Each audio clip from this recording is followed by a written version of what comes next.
Hey guys, Levelcap here, and today in gaming, Activision done goofed. Splitgate devs are riding high, Amazon dropped hundreds of tech brands, and much more. It looks like Activision might have been overly ambitious with their Call of Duty Vanguard marketing. They've been advertising the game's anti-cheat as a selling point of this year's entry in the franchise, and they've even gone as far as to use a cheater's reaction video of getting banned in their marketing campaign. Unfortunately for Activision though, it looks like Vanguard's beta has been cracked wide open by cheat makers. Videos of cheaters using obvious hacks in the Vanguard's beta hit social media over the weekend, and this is particularly bad considering that the beta launched for PC players on Saturday, and clips of cheaters started doing the rounds by that evening. Most of the clips show cheaters using aimbots, which are the most popular hacks for Warzone and other Call of Duty titles. These videos certainly raise a lot of questions. Is the Vanguard beta even using the same anti-cheat solution the launch version is going to rely on?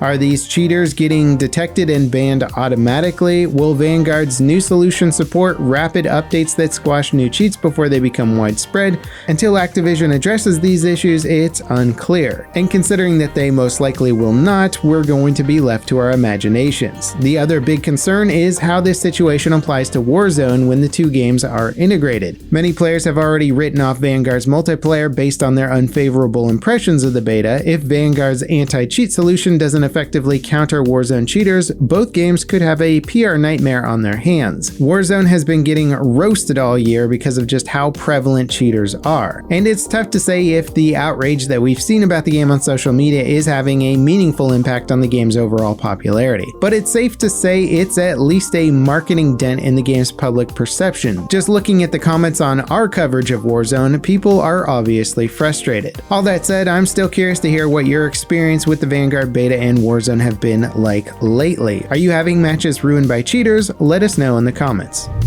Splitgate's developers sound like they're on top of the world right now. Over the summer, the game's insane popularity attracted investors who recently gave the studio $100 million in funding. Splitgate was originally developed on a shoestring budget, and the devs had such low expectations that they had to rework their entire network infrastructure to meet the unexpected hype surrounding the game's crossplay beta. The devs say this new round of funding helps secure the game's future development with the goal of becoming the next Riot Games, whatever that means. Splitgate's future will be tough to predict. On one hand, it's the first breakout success that we've seen from the arena shooter genre in years, but on the other hand, the devs admit that the game is only 25% finished while trying to tackle a Halo-like Forge mode, competitive esports, live service with a full range of cosmetics, new maps, and more. They went from not being able to support 60,000 concurrent players to we want to be the next Riot Games more or less overnight.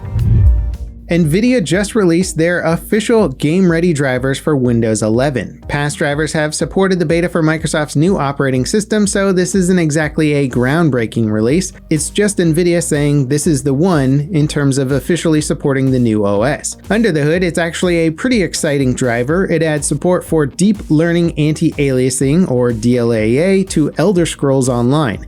It functions like their AI upscaler DLSS, but focuses on improving image quality instead of performance. The new driver also adds DLSS support for 28 games.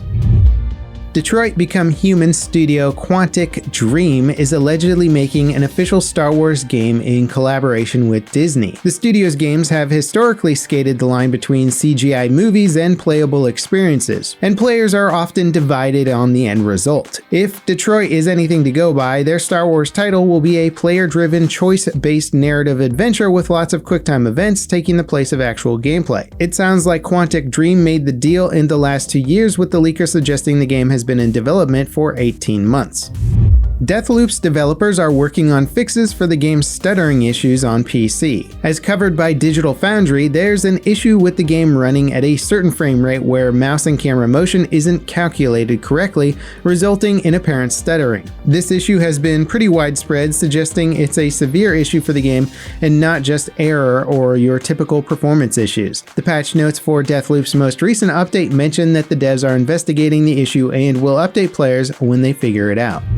Valve are dropping 32-bit support for Dota 2. The vast majority of PCs run a 64-bit operating system these days, and that's been true for at least the past 5 years, if not longer.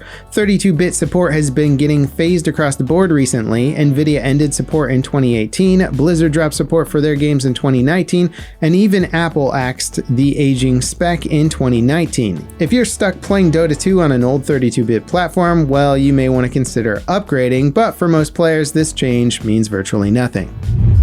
If some of your favorite Amazon tech brands suddenly disappear off the face of the earth, don't worry, you're not going crazy. The company recently cracked down on over 600 Chinese brands and removed them from the online store for various reasons. Notable examples include Aukey and MPOW. MPOW's wireless headphones and Bluetooth transmitters were wildly popular among everyday music listeners and gamers alike. Aukey also made wireless headphones, but chances are that you've seen or bought one of their budget mechanical gaming keyboards. Both companies were caught offering rewards for positive reviews, which violates Amazon's terms of service and is illegal in many countries without proper disclosures.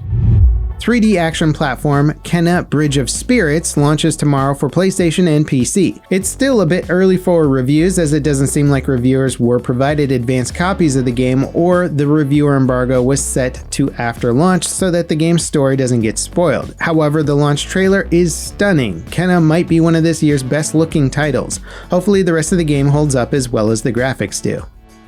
Before we get to our final story today, don't forget to leave your thoughts on the Vanguard beta anti-cheat fiasco in the comments. We're curious to hear what you think about the situation and if you think there's still hope for Warzone. GPU pricing and availability analysis in Germany is painting a pretty ugly picture for the rest of 2021. Prices have started climbing once again after dropping to nearly MSRP levels back in July. And while the rate of increase is only happening by about 10%, it's happening because availability is starting to wane following a decent bump through May and August. Availability finally started catching up with demand at the end of the summer, but demand is rising as we approach the holiday season, draining stock.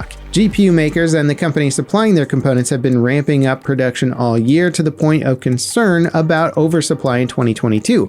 But it doesn't seem like having parts available is the only issue. Assembly and distribution were also hit hard by the pandemic because they require the most manual labor.